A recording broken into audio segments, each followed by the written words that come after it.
మహిమకరమైన ఆ 40 దినముల గురించి నేను ఆశ్చర్యపోతుంటాను.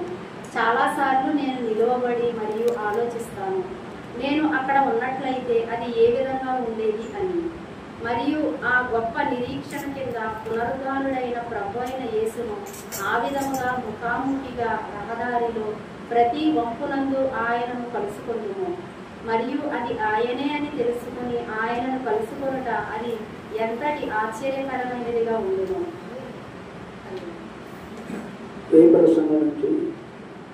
చరిత్రలో ప్రకాశించిన గొప్ప శుభవార్త. 10వ పేరా. మరియు ఇప్పుడు అది ఆయనే అని మనము అర్థం చేసుకున్నట్లు చేయు అతీతమైన ఏదో అని చేయుట ఆశ్చర్యకరమైన విషయము కాదా?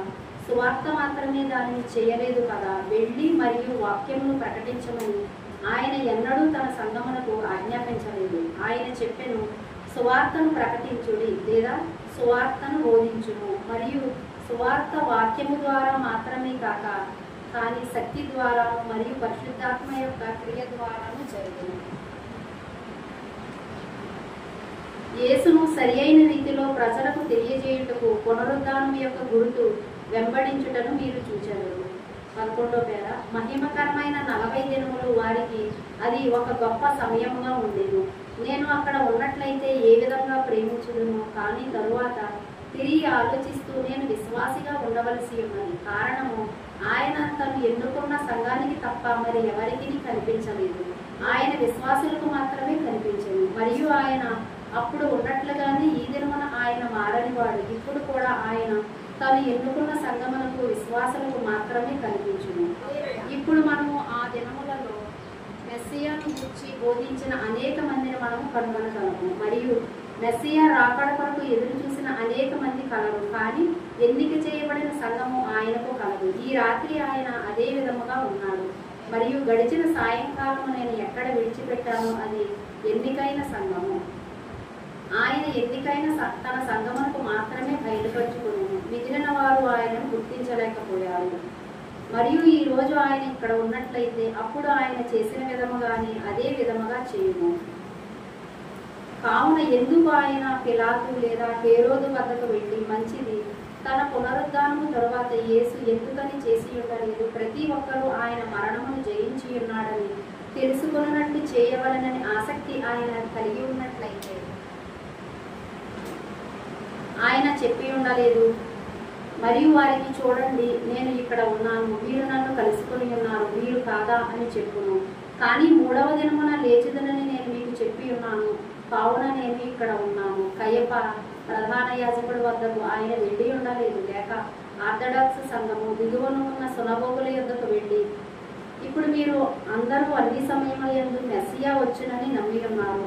దావీదు చెప్పెను, తన ఆత్మను పాతాళములో విడిచిపెట్టను, పరిశుద్ధిని గుళ్ళు పట్టనీయడు.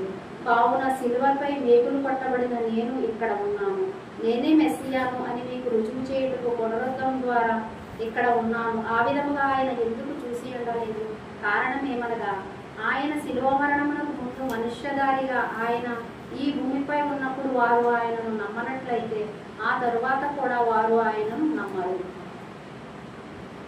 అక్కడ ఏదో ఒకటి జరిగినది.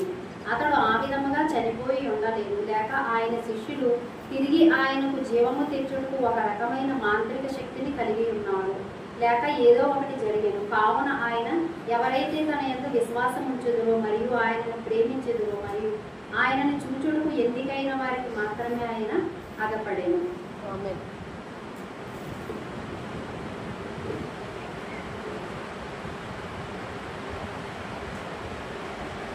ఇతరులు చూచినట్లు మన ద్వారా తన జీవమును ప్రకాశింపచేయుటకు వారిలో మనము ఒకరమై ఉన్నాము. సంఘములోని క్రీస్తు అనగా ఇతరులందరూ ఆయనను చూచినట్లు చేయుటకు ఆయన సన్నిధిని ప్రకాశింపచేయువారము అది మనమే.